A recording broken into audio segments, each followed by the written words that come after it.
Boa noite. Boa noite. O culto de hoje é um culto especial por dois motivos, porque ele é do Ministério da Mulher, por isso tem uma mulher falando também para você, mas não só por isso, porque a gente vai falar sobre família, que é um tema importantíssimo para a nossa realidade de igreja. Família que tem sido tão atingida nos últimos tempos, né, pela mídia e, enfim, por tantas coisas, em última instância, é claro, pelo inimigo de Deus, porque ele sabe o poder que a família cristã tem para fazer a diferença nesse mundo. Sim, e a gente vai começar esse culto lendo um versículo que está na segunda carta de Pedro, primeira Pedro, capítulo 2, versículo 9, que diz assim: Vós, porém, sois raça eleita, sacerdócio real, nação santa, povo de propriedade exclusiva de Deus, a fim de proclamardes as virtudes daquele que vos chamou das trevas para a sua maravilhosa luz. Gente, a gente está falando sobre família.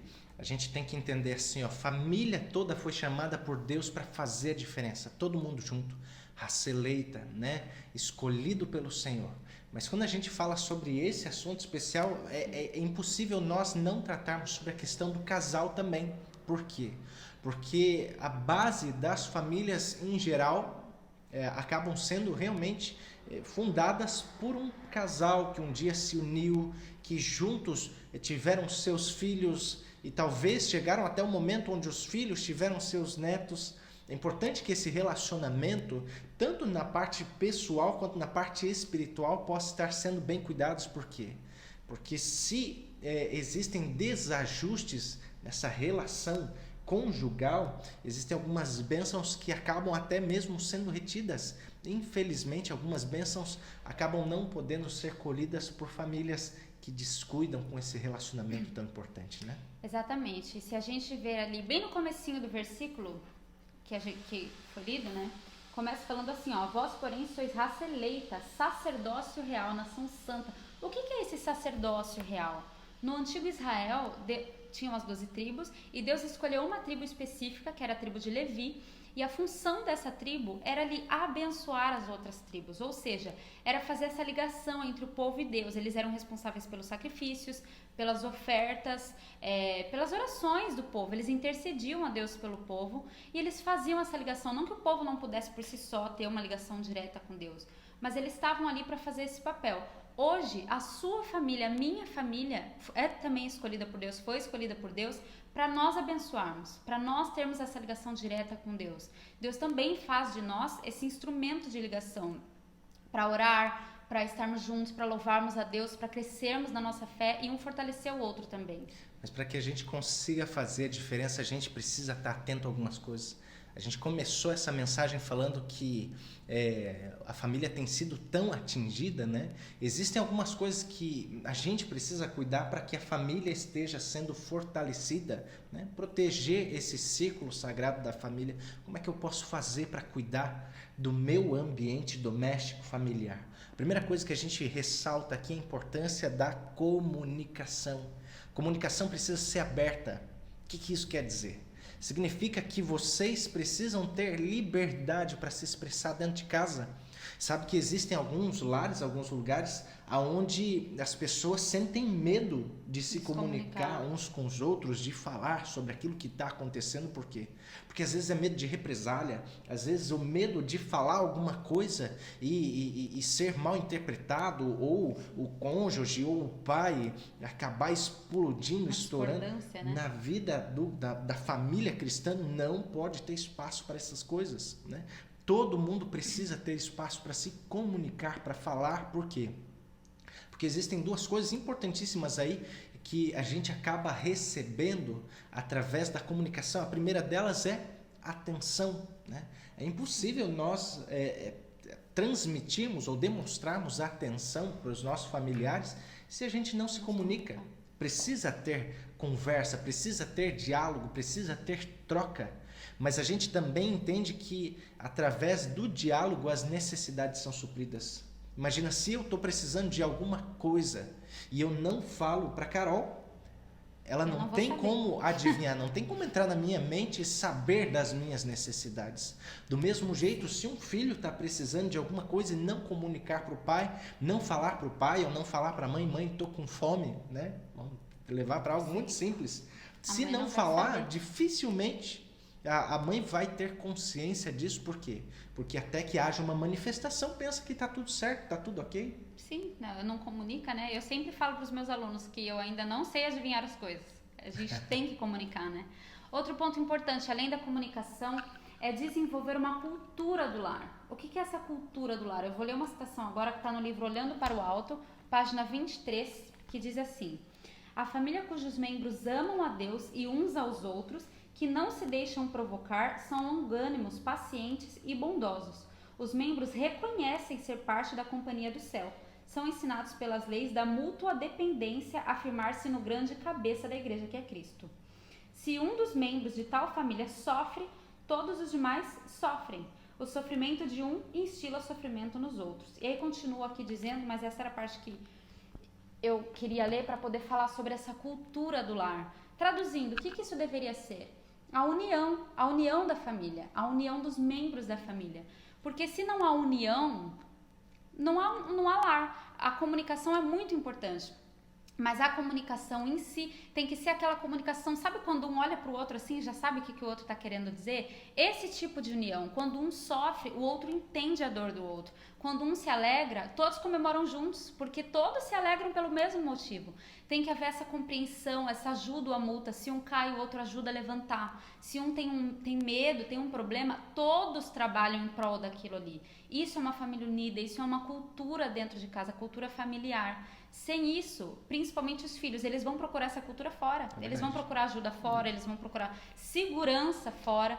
E essa cultura tem que ser principalmente uma cultura espiritual. É dentro do lar que a gente aprende a falar com Deus, a gente aprende a ter a nossa comunhão diária, a gente aprende a exercer a nossa fé, a ver Deus, a ouvir a voz de Deus nos pequenos detalhes do nosso dia a dia, as leituras bíblicas, a conhecer a história, enfim, é dentro do lar que isso tudo se cria. Então é muito importante que a gente trabalhe em cima dessa cultura familiar. Eu acho que um dos cânceres, talvez até que esteja consumindo as famílias do nosso tempo, seja a falta de interesse uns pelos outros dentro de casa. Verdade. Né? Aí que a Carol acabou de falar que se não tiver dentro de casa, vai buscar na rua, vai buscar mesmo. Por quê? Porque se não se sente parte integrante da família, né? Se não reconhece que as outras pessoas têm interesses genuínos no seu bem-estar e também não consegue perceber-se como parte da vida dos outros componentes do lar, aí realmente perde totalmente o sentido do convívio familiar, né?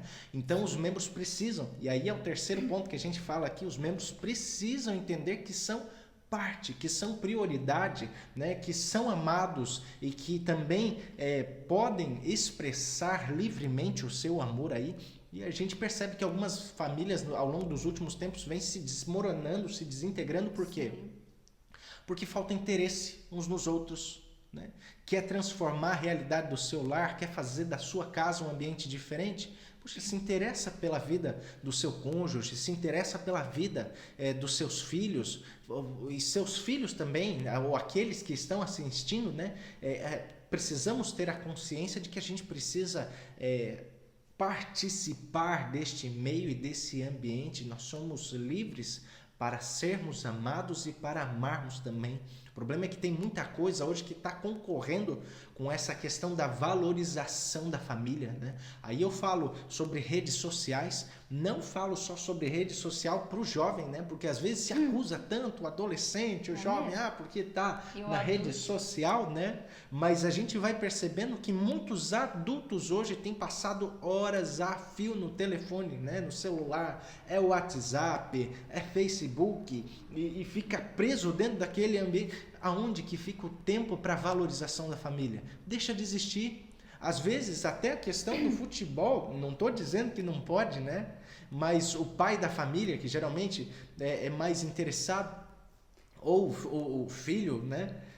Talvez alguma filha também, que gosta, acaba indo e negligenciando a realidade do lar, né? Deixa de conviver dentro desses ambientes, né? Tudo aquilo que a gente não administra direitinho pode se tornar uma interferência para o bom convívio dentro de casa. E não só nas coisas de interesse pessoal, mas também às vezes no trabalho, sabe? A gente foca tanto, tenho visto, pelo menos nesses dias de quarentena, eu tenho trabalhado muito dentro de casa, o Fábio tem trabalhado muito também, tentando fazer as coisinhas ali, mesmo na situação que a gente está.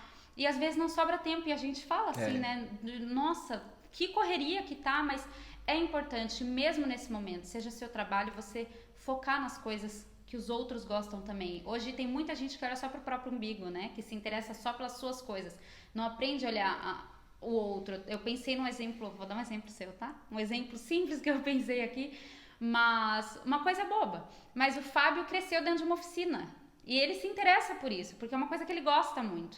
Eu não entendo nada de carro, mas sempre a gente tá andando de carro, indo no mercado, tá indo em algum lugar, passa com o carro, e ele comenta comigo, nossa, esse carro tem um motor tal, nossa, não sei... Gente, eu não entendo nada do que ele fala, mas ele tem tanto prazer em falar daquilo, porque é algo que ele gosta. E eu não entendo nada, mas eu dou interesse, porque é uma coisa importante para ele. Então, nessas coisinhas simples, eu acho que a gente tem que aprender a valorizar essas coisas, porque a gente se sente amado quando a gente vê o outro valorizando aquilo que faz bem, que a gente gosta, que é do nosso agrado. Ou os nossos sonhos, né? Ajudar a gente a crescer naquilo que a gente quer ser, naquilo que a gente espera chegar um dia. Gente, se a gente fala sobre um convívio bastante fortalecido do nosso lar, isso vai resultar em algo fantástico. A família cristã bem ajustada, ela não tem como não ser bênção. Tanto para dentro quanto para fora, né? Tanto para aquelas pessoas que convivem dentro do mesmo teto, quanto para as pessoas com as quais a gente entra em contato ao longo dos nossos dias, da nossa caminhada aí, né? Sim, eu vou ler uma última citação. Ela diz assim: no Ciência do Bom Viver, nossas simpatias devem transbordar para além de nossa personalidade e do círculo de nossa família. Há preciosas oportunidades para os que desejam fazer de seu lar uma bênção para os outros. A influência social é uma força maravilhosa. Se queremos, podemos valer-nos dela para auxiliar aqueles que nos rodeiam. Então, como foi dito, aqui a gente começou dizendo sobre como a gente também é a tribo de Levi, como Deus espera que a gente trabalhe.